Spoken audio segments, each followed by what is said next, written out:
Je vais vous montrer les finger grips. Peut-être si vous l'essayez, commencez par l'essayer dans une salle de bain.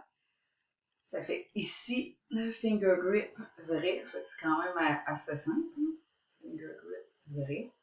À faire attention, ça le logiciel ne sera jamais capable là, de le voir. Là. Mais ici, en ayant un finger grip dans le haut du tiroir ou du bas, ben c'est sûr que ici, comme avant, il faut venir penser de mettre les deux côtés finis.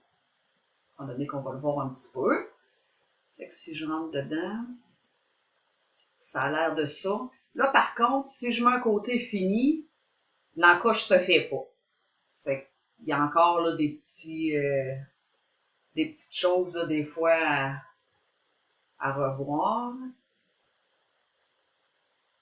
Je vais vous montrer que ça a l'air.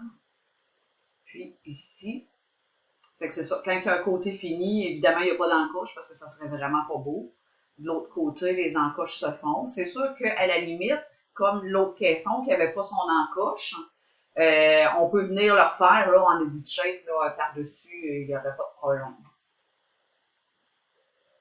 Fait que ça ressemble à ça.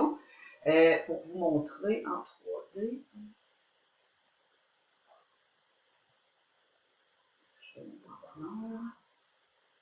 C'est qu'on voit les petites baguettes, là, qu'est-ce que je vais faire là, pour qu'on le voit mieux, c'est que je vais quand même venir enlever mon côté vu ici, là, parce que sinon on ne le voit pas très bien. Comme ça. Fait qu'on voit là, vraiment l'effet du finger grip. On le voit à l'écran, la baguette, un peu comme les coups de pied.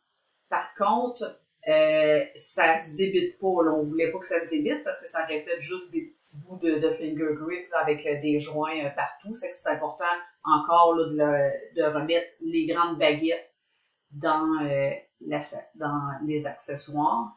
Puis, on peut pas choisir la hauteur-profondeur. Par défaut, ça vient comme ça.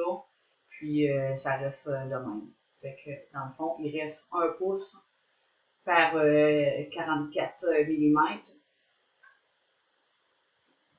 Celui-ci, ça fait qu'il reste 34 là, pour ouvrir la porte. Ça fait que c'est sûr qu'il y en a amplement pour les petits doigts comme les plus gros doigts.